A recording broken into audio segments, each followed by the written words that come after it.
Well, Christine Wittenbury from Redwood Park in South Australia, you wrote me a letter and you asked for it, the rocking horse, and that's exactly what I'm going to knock up. And it's a real easy design that you can have a go at home.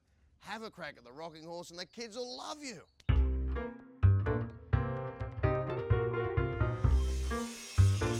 Well, instead of doing the standard rocking horse, we're going to do the rocking dinosaur. Its principles are the same, just a little bit different in the head and the tail section.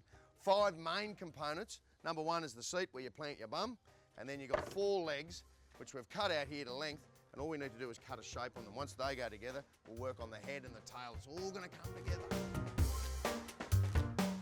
Because I'm such an artistic bloke, I've drawn this freehand and that's my leg. Now you can do any shape you want, but if you want this exact one, you can write in and get the template on the fact sheet sent to your home. Now what I'm going to do now is use this guy and put him on the other legs, mark him out and cut them with a jigsaw so all the legs match perfectly.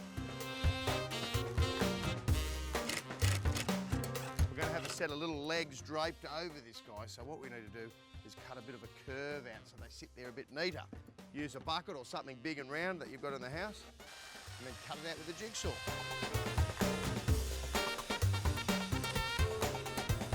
To get the dinosaur head, I've drawn it freehand and had 4 or 5 goes until I was happy with the design. And I've cut it out with a jigsaw, and where it actually meets the seat, I've housed it out so when it's screwed and glued, it's nice and solid, so when the kiddies hang onto the handles, there'll be no dramas.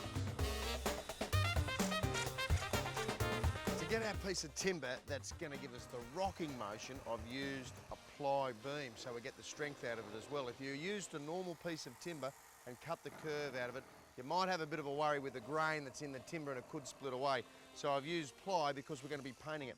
And there's the rocking motion we're going to be getting. It's going to be great fun.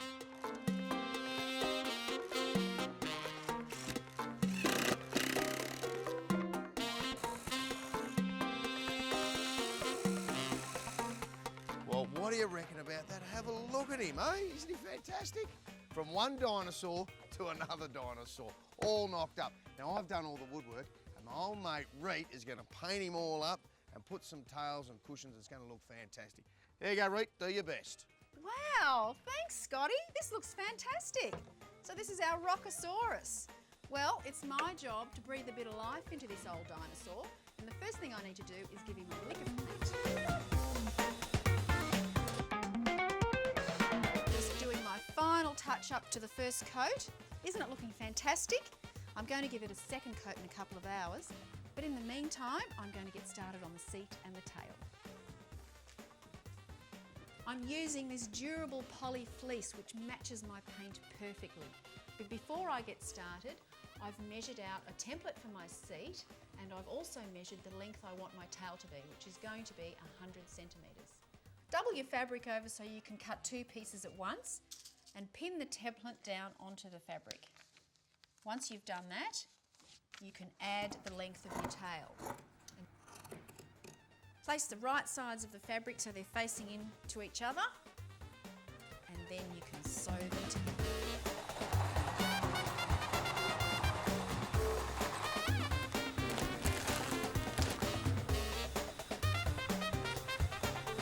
Well, I think that's well and truly stuffed now.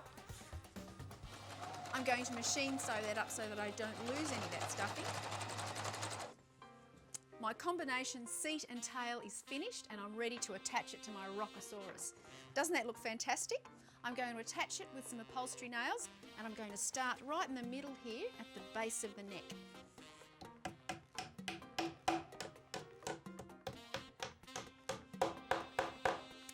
Well, there we go. That seat and tail is well and truly secure.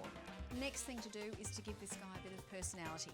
And we're doing that with his happy, smiley face. This is going to be available on the fact sheet. And I'm going to use it to trace his face on and then paint it in.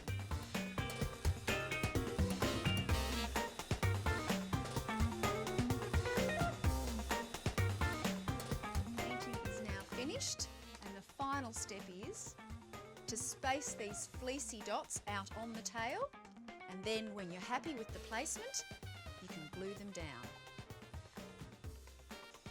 That is my final spot glued down, and I think this Rockosaurus is totally rocking. But I suppose the final test is to have it road tested by an expert.